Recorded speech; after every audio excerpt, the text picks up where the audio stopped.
안녕하십니까, 문도회장입니다. 오늘은 문도로 부실골 탈출하기 제4편입니다. 본 영상은 부실골에서 스플릿 문도를 추천하는 이유에 대해 다룹니다. 바로 본론으로 들어가서 제가 왜 부실골 단계에서 스플릿에 힘을 준 문도를 자꾸 해보라고 추천드리는 걸까요? 제가 롤을 시즌3부터 했는데 정말 살아있는 현지인이자 만년 부실골 그 자체였습니다. 플래티넘은 제게 있어 꿈의 티어였어요. 정말 못 갈 줄 알았거든요. 물론 플레이를 가기 위해 롤을 열심히 한 건 아니었지만 그래도 거의 8년 이상을 롤을 했거든요. 이쯤이면 갈 법도 하잖아요. 근데 못 갔어요. 고시도 그런 말이 있습니다. 3번 떨어지는 고시는 영원히 못 붙는다. 저는 플래티넘은 티어 높은 애랑 듀오 해서 버스 받아야 갈 수 있겠구나 라고 생각했습니다. 그래서 매 시즌마다 이제 골드 4까지만 가면 게임을 접었죠. 그런데 이런 제가 어떻게 플래티넘을 갈 수 있었던 걸까요? 저는 자신있게 말할 수 있는데 저는 스플릿 문도를 했기 때문에 올라왔다고 믿습니다. 다른 챔프로는 정말 못 올라왔을 것 같습니다. 문도 플레이 스타일을 사이드에 힘을 주자 점수가 정말 쭉쭉 올랐거든요. 8년 동안 안 오르던 점수가 사이드 운영에 깨달음을 얻고는 반년도 안 돼서 부실골을 자력으로 탈출하게 된 거죠. 그리고 저는 아시겠지만 30대 중반이라 피지컬도 좋지 않아 칼챔을 하기엔 부담이 많습니다. 그래서 조작 난이도가 높지 않은 챔프가 필요했죠. 그리고 여러가지 챔프를 하기엔 게임할 시간도 부족했습니다. 전 원챔으로 부실골을 탈출하고 싶었습니다. 그리고 탑을 하는 데 있어서 가장 중요한 게 사실 챔프 자체의 성능도 물론 매우 중요하지만 그보다 더 중요한 게 선픽에 대한 자유도라고 생각합니다. 탑은 타 라인과 다르게 라인이 매우 길고 혼자서 하는 특성상 타 라인의 개입이 적은 편입니다. 그래서 챔프 간 상성을 많이 타게 되죠. 즉 밀리는 상성이면 우리 팀 정글이나 미드가 풀어주지 않으면 그 불리한 구도가 잘 안 바뀝니다. 즉 적이 후픽을 하게 되면 우리 팀의 케어가 필요한 상황이 많아집니다. 이는 팀운에 더 영향을 많이 받는다는 뜻이죠. 문도의 경우는 상대하기 까다로운 챔프가 있긴 하지만 최악의 경우에도 탑즈리얼로 변신하면 꾸역꾸역 CS 수급이 가능하며 탱템만 가도 챔의 효율을 충분히 볼 수 있어서 1인분을 거뜬히 할 수 있는데 성장과 시팅에 대한 필요성도 낮은 챔프죠. 쉽게 말해서 정말 알아서도 잘 크고 센 챔프라는 겁니다.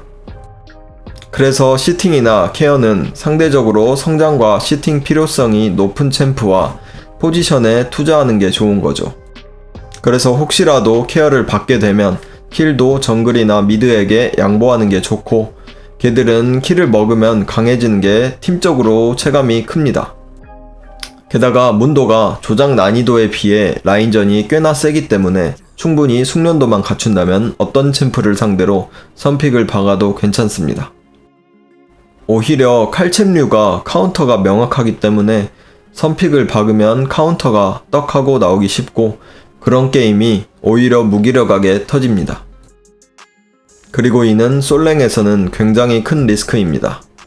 정글이나 미드 듀오를 하면 좀 보완이 되겠지만 솔랭은 제가 말렸을 때 제때 풀어줄 사람이 없거든요.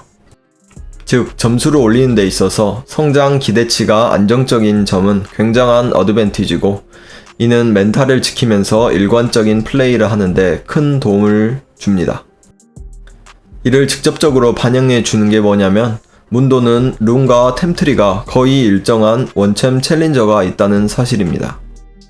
고티어로 갈수록 자그마한 요소가 스노우볼이 되고 그 세세한 작은 부분을 상대는 결코 놓치지 않는데 문도로 극청상계까지 가는 데 있어서 문도 원챔으로도 성장 포텐이 결코 부족하지 않다는 점이죠.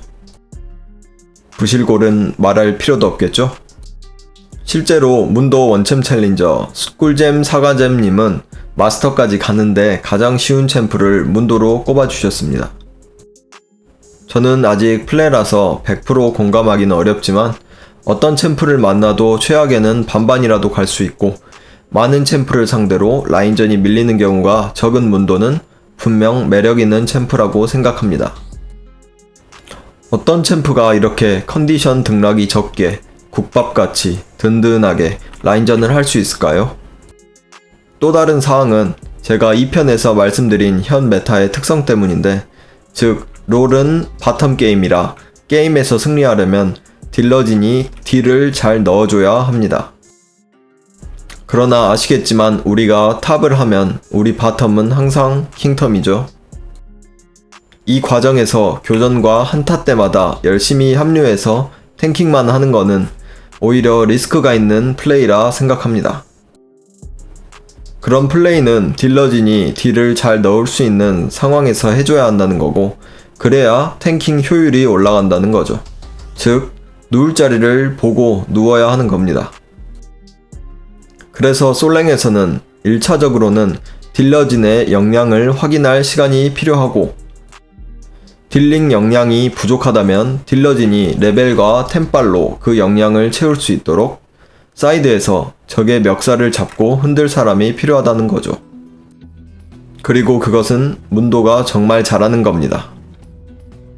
부실골에서는 문도는 숙련도만 갖춰지면 라인전이 강한 편에 속하고, 철거룬을 들면 철거력도 굉장히 좋으며 생명력도 굉장히 즐기기 때문에 적의 팀 1명에서 3명 정도를 탑에 묶어둘 수 있는 아주 좋은 챔프입니다.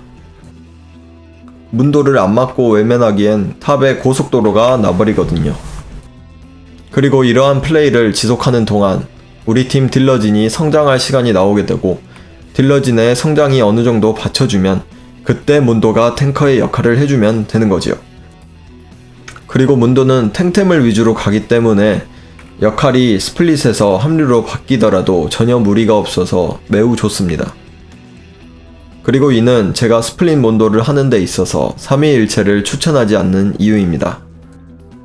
3위일체는 분명 가진 스탯이 문도에게 도움이 되는 건 맞지만 결국 중후반부에 한타로 돌아가야 하는 판에서는 얼건이나 태블방이 3위일체보다 전반적인 효용성이 좋다는 거죠. 요약하자면 딜러진 역량을 확인할 수 없는 솔랭 특성상 문도의 기본 자세는 초반에는 사이드에 중점을 두고 플레이하다가 딜러진이 한타를 할 수 있겠다고 판단이 되는 중후반에는 합류 위주 플레이로 변화하는 거죠. 저는 이 깨달음을 얻고 아트, 볼베 이런 걸로 아무리 해도 못 올라가던 골드 3을 뚫었고, 반년이 채 되지 않아 플래티넘까지 한 번의 낙방 없이 고속도로로 가게 됩니다. 혹시 저처럼 오랜 기간 동안 부실골에 갇혀 계셨던 분, 아니면 저처럼 나이가 들어서 칼챔이 어려운데 게임할 시간은 많지 않으며 플래티넘까지만 가면 여한이 없겠다는 분은 진짜 문도를 하세요. 라인전만 잘하셔도 골드까지는 정말 수월하게 올라가실 겁니다. 그리고 문도를 오랫동안 플레이 하셨는데 골드에 계속 갇혀 계시는 분들은 플레이 방식에 변화를 줘서 합류보다는 사이드에 힘을 줘보세요. 한 챔프를 한 스타일로 200판 넘게 했는데도 티어를 못 올리시는 분은 자기 플레이에 의심을 갖고 변화를 줄 시간이 온 것이라고 생각합니다.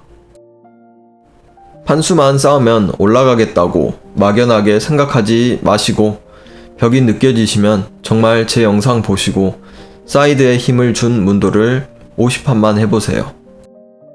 30대 중반인 저도 8년 동안 못 뚫었던 골드의 벽을 깨준 게 스플릿 문도입니다.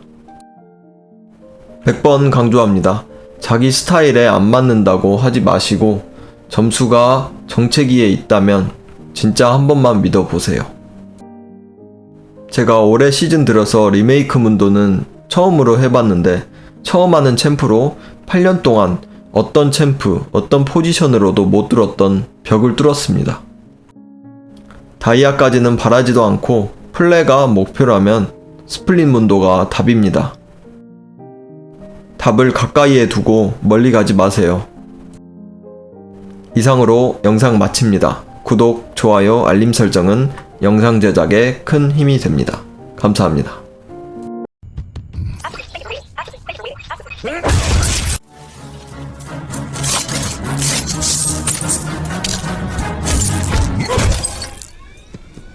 No.